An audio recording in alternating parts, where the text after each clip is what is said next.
All right, my beautiful friends, so this is the fable of the Chinese farmer that I've referenced in other videos as we talk about and go through our work in Dear Darling on being stable in uncertainty. And this is particularly relevant for any of you who find yourself strongly attached to getting certain outcomes. If you're somebody who's fixated on, I need this particular outcome, and I won't be okay if I don't get this particular outcome, which is very common for doctors. You know, we've been conditioned into this concept of the best way, the right way, particularly with medical careers. We've had this pre-planned path sort of formed out for us. And along the path, which is not made to be easy, a lot of things can go wrong. And it's easy for us to think that, you know, oh, if I get this outcome, then it means the end of my career. It means my career is not going to be how I want it to be. Even when we finish our fellowship and we end up applying for different jobs, we don't get the job in the place that we want. Or, you know, we've been a seasoned consultant for quite a while and we apply for a leadership role or some kind of upskill or some extra next thing in our life and we don't get that. We can easily think, oh no, that's the end. Like, I'm not going to have the outcome that I want. Or if you don't finish the research that you want to finish or do that PhD. It also happens everywhere else in our lives. For example, a lot of us have a certain age that we decide we're supposed to be married and have children or whatever, and we don't meet that. Or perhaps we have been married, we've had a family, and then we had a relationship breakdown and we lost that. We've had a divorce. Maybe we lost someone in our lives that was really important to us. This applies to any kind of outcome that we are attached to, which basically just means we desperately want to create and be true.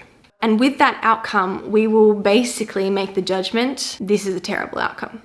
And with this video and the story of the Chinese farmer, I want to help prompt you to think about how this is one of the thought errors of false finality. Or another label that I've given to it is the end of story error, which is where we make a particular outcome mean the end of our story. That this is how our story ends, that our story is now over with this outcome, and that life cannot be good or life cannot be the way that we want it to be after this. And in almost all cases, this is a thought error.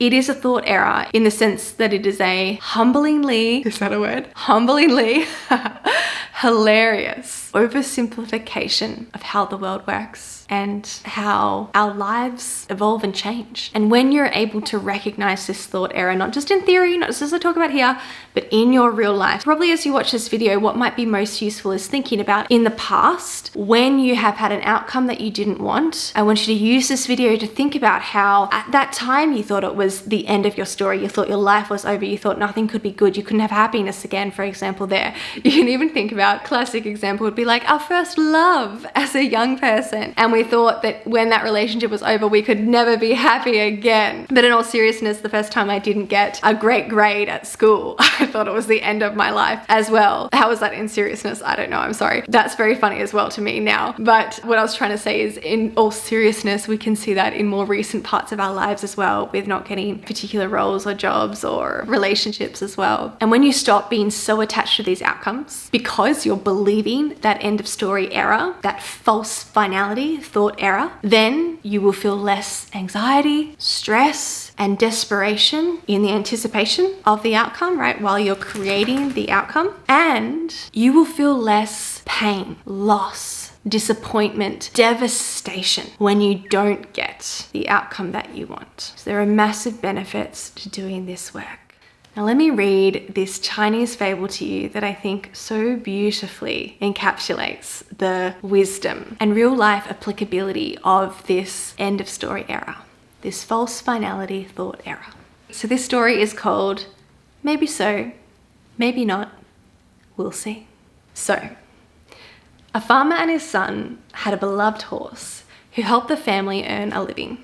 One day, the horse ran away and the neighbors exclaimed, "Your horse ran away. What terrible luck." The farmer replied, "Maybe so, maybe not. We'll see." A few days later, the horse returned to the farm, leading a few wild horses back to the farm as well. The neighbors exclaimed, "Your horse has returned and brought other horses as well. What great luck." The farmer replied, "Maybe so, maybe not. We'll see." Later that week, the farmer's son was trying to break one of the horses, and she threw him to the ground, breaking his leg. The neighbors exclaimed, "Your son broke his leg. What terrible luck."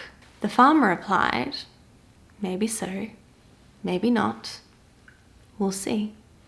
A few weeks later, soldiers from the National Army marched through town, recruiting all boys for the army. They did not take the farmer's son because he had a broken leg. The neighbors shouted, "Your son has been spared. What tremendous luck." To which the farmer replied, say it with me now, "Maybe so, maybe not. We'll see."